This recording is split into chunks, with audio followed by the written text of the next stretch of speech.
இது ஒரு மாலை வேளையாக இருக்கிறது. இப்படி ஒரு மாலை பொழுதுதான் எம்மாவூர் சீடர்களோடு இயேசு தங்கினார். அதுக்கு காரணம் எம்மாவூர் சீடர்கள் இயேசுவை தங்க சொல்லியிருந்தாங்க. அந்த இருட்டுப்பட்டு போயிட்டு மாலை ஆகிவிட்டது. சிலவரை நீங்கள் நானும் இருட்டுப்பட்டு போயிட்டு நேரத்தோட வீடு போய் சேரும் என்று சொல்லுவோம். ஆனா முன்னொரு காலத்துல இருந்துச்சு, இருட்டுப்பட்டு போயிட்டு காடு நீங்க எங்களோட கொஞ்சம் தங்கிட்டு போகலாமே என்று சொல்ற பழக்கங்கள் இருந்தது. தற்போது அது இல்லாம போய் இருட்டுப்பட்டு நீங்க வீட்டோட போயிருங்க என்ற சூழ்நிலையில் இருக்கிறோம். கண்களை மூடி எல்லாரும் சொல்லுங்க, இயேசுவே மாலையாகி விட்டது, என்னோடு தங்கும். இயேசுவே மாலையாகி விட்டது, எங்களோடு தங்கும். இயேசுவே மாலையாகி விட்டது, எங்கள் வீட்டில் தங்கும். விசுவாசிக்கிறீங்களா?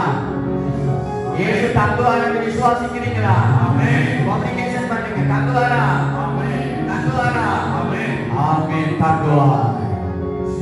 ஏனென்றால் அவர் தங்குகிற இயேசு. பிரியமானவர்களே, இதுவே தகுந்த காலம். அன்னையா திருவை உங்களையும் என்னையும் இந்த தவ காலத்துக்குள்ளாக அழைத்து போகிறது.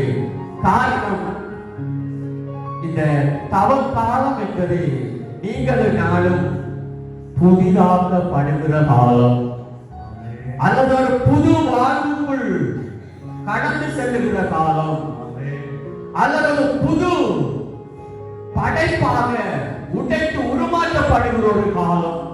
வெறுமனே ஓவாசம், வெறுமனே உதவி திட்டம், வெறுமனே நாங்கள் தவசி காலத்தில் கடந்து போயிட முடியாது.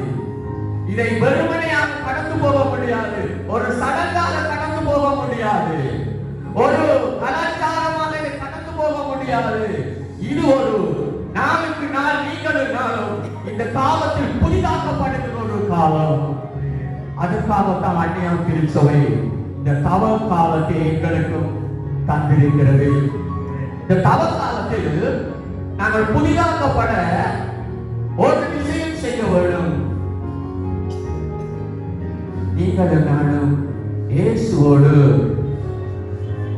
இணைந்திருக்க வேண்டும்.